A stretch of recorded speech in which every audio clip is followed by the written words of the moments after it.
All right, and we're back. Hey, Miles, it's not on my screen.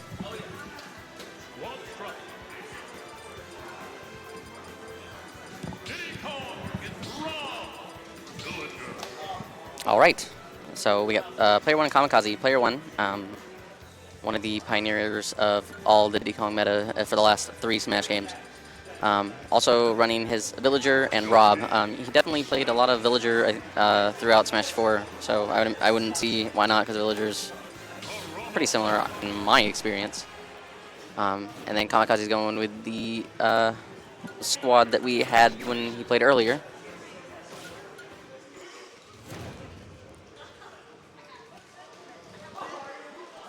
Okay, so we got leading with Villager and Snake.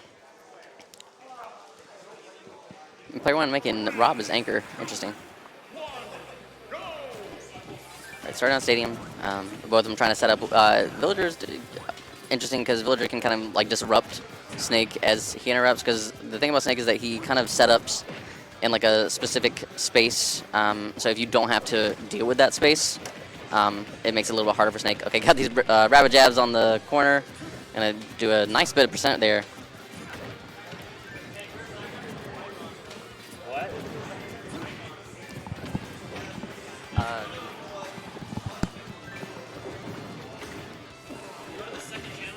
Second channel? Is that it? Okay. Can you, like, I can hear you. Okay, Yep. cool. Cool. Hopefully the stream can hear me as well. I decided to join Kid A for a little bit. They're probably going to put Winner's Finals on stream next, but who cares? Anyway, this is game 1, right? Yes. Okay.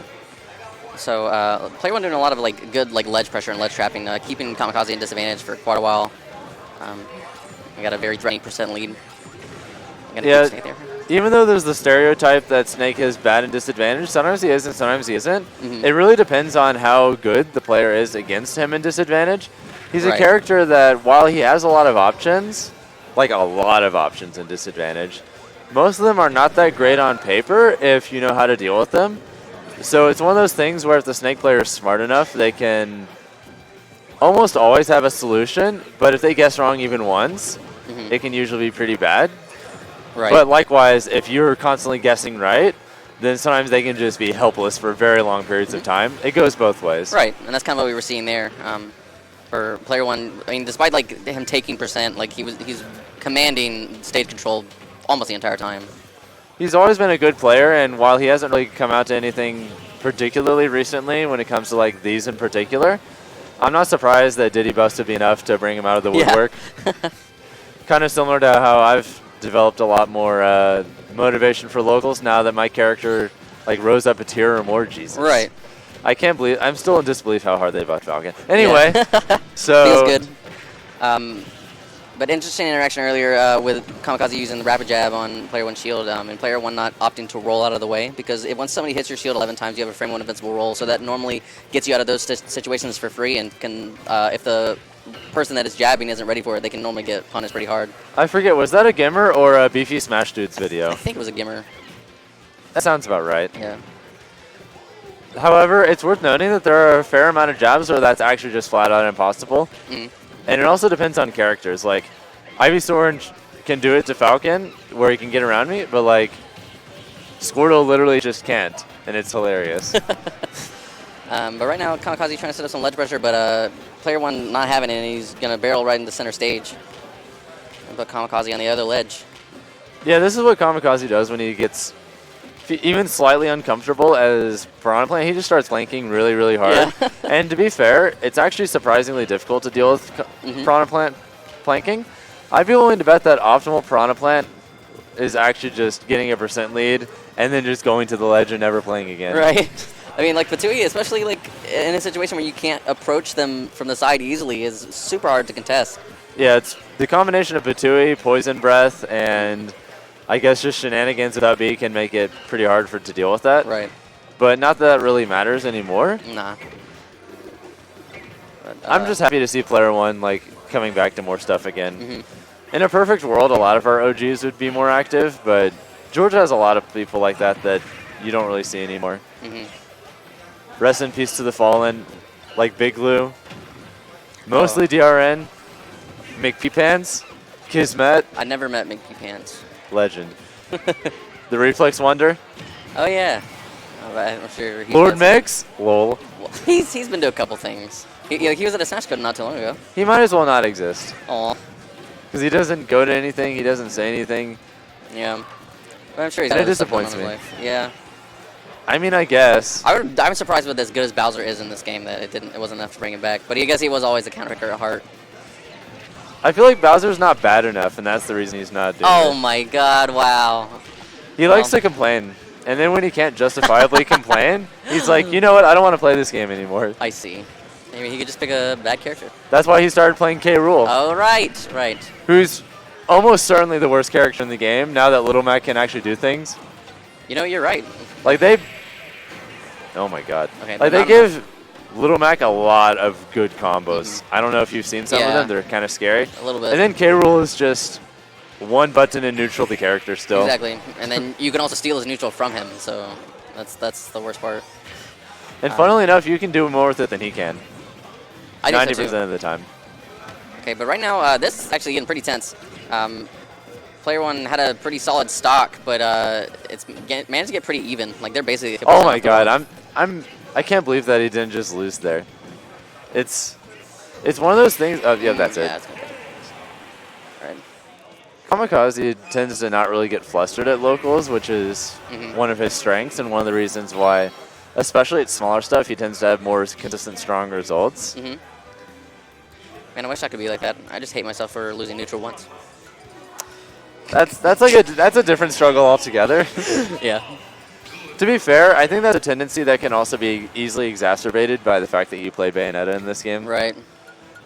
Like, it's just like I press one button and I die. But Kamikaze switching it up instead of Plant opting for Mario. I think it's a much more solid pick. Even though he did win, like, Plant I guess didn't really have that much mileage in the grand scheme of things. It's one of those things where, like, he loves Plant, but let's be real, Plant's not that good. Right. Except in doubles. He's got sauce in doubles. Yeah. But this ain't doubles. So, okay, Kamikaze putting a lot of percent on with that every hit of that nair. Oh my word. yeah, Snake's damage output is kind of ridiculous. Yeah. Honestly, low-key, the most ridiculous thing about his kit is his dash attack. You think? Because a character, with the toolkit he does, has arguably the best burst option in the game. Yeah. Just think about that conceptually. Yeah, I guess that makes it like I see where that would be a little bit polarizing. He literally has a better burst range than Captain Falcon, Yeah. who's like 3 times his run speed. Yeah. Oh my gosh. What do we know about anything except a lot? But right now, player one looking really solid. Basically, kind of how he looked in the first game. Not really letting Kamikaze get in and kind of hitting him for trying to set up.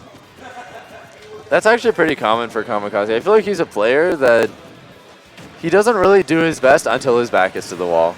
And then he turns up. Yeah, he's got one of the best clutch factors as far as player base in Georgia. I don't know what that forward air was. But, okay, trying to pressure shield, get some combos going. Went for the down throw, like this is like 2017 or something. I wonder if the pocketed fireball actually gets a noticeably higher amount of knockback, or if it's just decent damage. Hard to say. Yeah, I mean, I haven't noticed. This character is such a rarity at this point, especially since Renai doesn't play anymore. Exactly. Like, Renai was already carried the character super hard, but now he's worse, and Right. Renai doesn't play. Yeah, I mean, we got like Panda Bear out there getting some results, but like, I mean, but you're right. Like national scale, we don't really see as much Villager as we did in Smash 4. I think I'm okay with that personally. I don't mind Villager, but I can see how he could be annoying for characters that didn't have a frame 3 counter that ate Lloyd. But you're trying to catch get regularly up the up smash, but a little bit too slow on the trigger. This honestly looks a lot like last game, where Kamikaze is just... I don't know what he's doing. It almost feels like he's just pressing buttons. And then he goes to his last stock, and he becomes 3 times scarier. Right, because I mean, his Yoshi is definitely his most solid character. But yeah, I think it's like there's a slight desperation trying to get an opening in on player one right now. But yeah, he's gonna basically just be steamrolled for it, and player one got a very healthy 2-stock lead. It was really smart for him to go for that falling neutral air as an edge guard, because even though there's some invincibility on the start of Mario's up B, if I remember correctly, towards the end of it, that ceases to exist, and even though it's a good residual hitbox, it's actually quite small. So because of that, just about anything imaginable can trade with it. Like you can just So just throwing out like any lingering hitbox, like a Link or Young Link. Oh my God, that's why. I don't. I guess now I see why he brought the Rob out, but Like yeah, he played Rob before, but now that jab to down tilt to down, jab to down tilt to jab to down tilt to jab to down tilt is a combo. Like, oh my God, character's a little wild right now. I feel like that has to have been a programming error. I feel like the majority of the exploits in this game are programming errors, but that's fair. But earlier I don't know how exactly player one lost that villager stock, because it's villager, but he didn't get gimped or anything. He just fell into the blast zone. It looks like he literally just walked off and decided it was a time to go. Well, that's unfortunate because Kamikaz is bringing this back. Got him on player one as last stock. I wouldn't be surprised if he pulled this back. This is technically more of a comeback than last game, but I mean, this is pretty standard for Kamikaze. Exactly. He gets bodied 90% of the game, and then the last 10%, but dance on him. Yeah, we out. So brings it to 1-1. Turns out it actually just doesn't matter. Done. Updating the score? Yes, sir. Seems like a good idea. Yeah. I know I won't be here for long because I'm pretty sure they're going to want me to play the winner as soon as it happens. Yeah. Did that update? No. Oh, do you know how to do it? I'll do it. I didn't know if I had hit save or something. Oh, there it is. There you go. Yeah. Because I wasn't sure if you knew the right button. Like. Right. Yeah, I was expecting like a different type save button, but I found it. I don't know how. I'm sure you remember back in the day when I used to co-run the lab weeklies. I missed the lab. Yeah. But all that OBS stuff that I would have known how to use otherwise, I knew how to just because of that. Right. It was probably a really good learning experience. I mean, I guess. I have absolutely no plans of TOing seriously. That was just the byproduct of... Okay, has this been done? Ando and Cinder? Yeah, have they? Okay, what was the score? It's just one of those things that was a byproduct of a very special moment in time. I missed the lab. Maz, you want us to play? Magical moment in Georgia Smash history when that place was around. Rest in peace. It's waiting for you guys. Even though there was technically nothing special about that venue, it was in the perfect place. It had all the right people, all the right stuff going on. And I miss Mike too. Mike is Full Metal, if none of you know. He used to old school Melee Marth player, like real old school.